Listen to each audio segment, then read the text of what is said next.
You're listening to Combat Radio with Ethan Dettenmeyer, right here on LA Talk Radio. Hey, let me ask you this real quick. You're a pretty legendary director. Oh, I am. Yes, I know. I mean, really, you've got some substantial credits. You hate that title. I know when I threw that at you last night. I get up in the morning and I kiss my ring. It's right here. Yeah, it's like the Pope. Yeah. No, I mean, during the Q&A, you were correcting us that you like to refer to yourself as a voice director, which is a different art form altogether, correct? There is it's interesting. I become acquainted with voice directors in a British context. The person who works in Shakespeare is there's a voice director who corrects them on their language and their use of the language, aside from the person who stages the performance. I'd never heard of that before. I was going to say about that. I quoted Shakespeare too last night. You know, when you're in doubt during a Q&A or something, just quote Shakespeare, because no one dares contradict you on the genius of No, you intimidate the hell out of them. I think I managed to get both Shakespeare and Kim Jong-il in the same paragraph. Absolutely. That was from top to bottom. I had a big thing in my head when we talked backstage when I said, "Can I freelance this?" You go, "Yeah, you should." I had a whole tirade planned, but we started late. I didn't want to totally set you back. I thought we better get to what the reason people are here. Right. You know, we better get to it. I want to ask you, Mr. Burr, how did you come to hiring this guy to be Zartan when you were doing G.I. Joe? Did you hire him, or was he already on the cast with Leonard Nimoy? I thought you might ask that question. I was at Hanna-Barbera, and I had good friends, and Michelli's was right down the street. And at the end of work, we always wanted to get a little relief, liquid relief. And this gentleman over here on my right was singing there. And somebody called my attention to the fact that he was an actor as well. And can you fill in the blank from there? That's where I was working with the LA Connection, and we were doing improvision, and we were doing an old we were dubbing in an Ed Wood movie called Bride of the Monster. Oh, I love that you were doing that. That's hilarious. And so what we came up with was we made it a James Bond movie. And so we made the lead character James Bond. So I was doing a Sean Connery. So I was, doing the best Sean Connery I possibly could as this guy. And so I was telling the story to Wally and PJ and Richard, and we were all laughing at the bar. And his eyes lit up, and he said, "I can't find a voice for this character." And then he says, "Do you want to audition?" And I said, "Yes." And so he says to me, "Here's the guy. Here's who he is." And he explains him to me. And I go home and I read Shakespeare and I read Clockwork Orange and all the things Zartan needs to function. And I put these things together, and I came in and I auditioned, and he nodded his head and he said, "I can work with you." And and I That's got the job. Not my voice. Now cut it out. Is that how easy it was? You just basically let him have one audition and made the decision? We're going back 27 years Right. here. So accuracy is not something I'm going to really bite into. Don't worry, it's all fiction here anyway. One of the things, before we get to your epic role in Pee-wee's Big Adventure, Zach. Oh, good. This is fun. I just want to say this. Yes, yeah, I've never done sitting around with mics on booms and pop screens in front of me and earphones. It's awesome. I've done it in a booth working with actors on a show, but this is a different context, so it's fun. I just want to say that. Hey, thank you. I'll take the compliment. You both worked with a friend of mine who's done this show, played the assassin in 3 Days of the Condor, Hank Garrett. Yes, great guy. Yes. Great. Yeah. Guy. I remember him. His huge unlimbering. What is he, about 7? Yeah, he used to be a pro wrestler or something. He was. And he came in, and I apologized to him for not using him more effectively. I had cast him, and it turned out there was 3 lines or something like that. I was embarrassed. Yeah. The guy with this amount of talent didn't have a greater opportunity in a show, which would be pretty successful at the time. Yeah, I remember him sitting there saying he was just so nice, and now he's a huge star. Yeah, he's been around. We should have actually.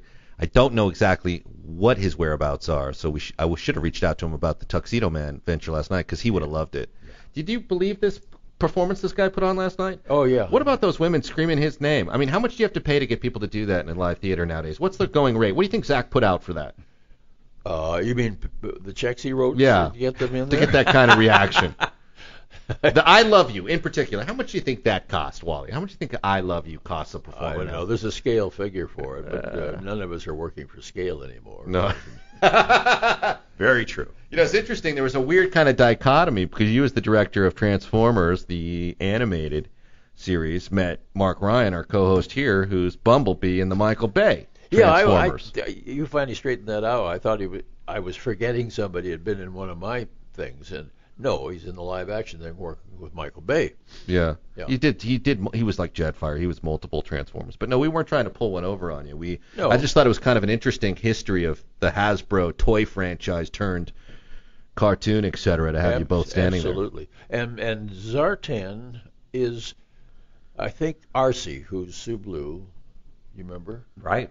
And there are several voices that get constantly somebody says, tell me about working with. And Zartan is one of them.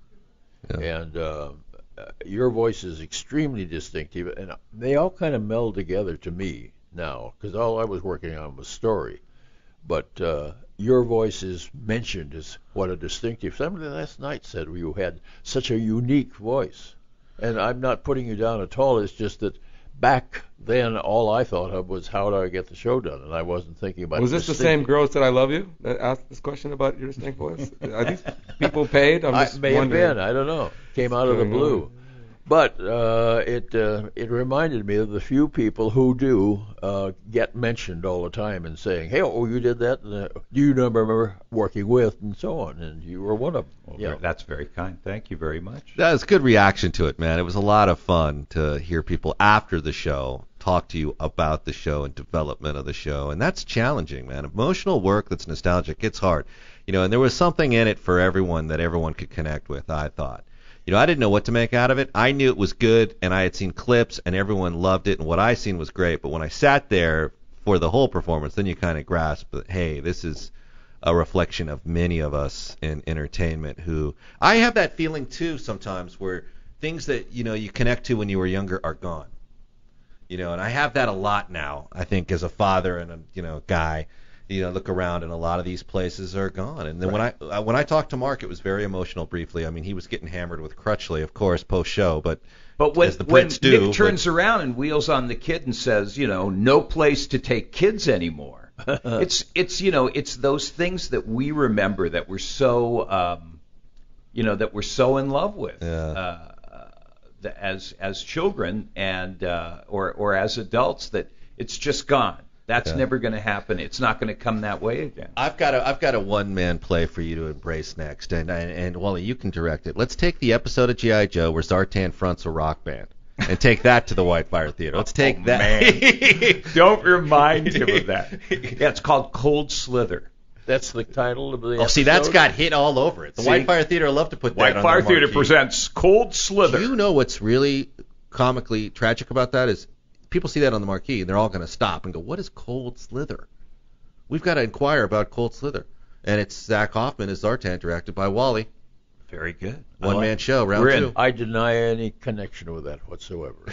You know what you said earlier about kids, like the places that you went don't exist anymore. Don't you think that even if they did, kids aren't kids like they were? Right. They wouldn't embrace it anyway. No. Yeah. There has to be a maturation process that's so fast for kids nowadays. They have to catch up, so they have to chase everything to be on time, culturally relevant. Kids now aren't allowed to be kids. I mean, I wore my sister's shirts when I was a kid, because we were so poor. Actually, this is my sister's dress. If you look under, I'm wearing a full dress, but it's strange. It's like it's changed. What's the laser tag?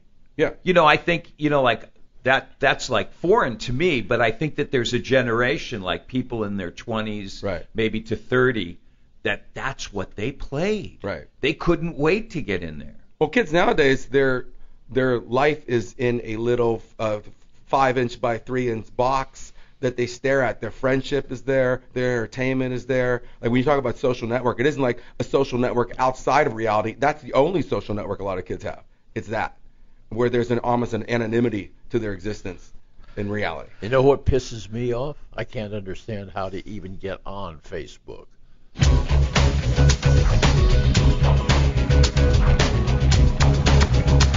You're listening to Combat Radio with Ethan Dettenmeyer, right here on LA Talk Radio.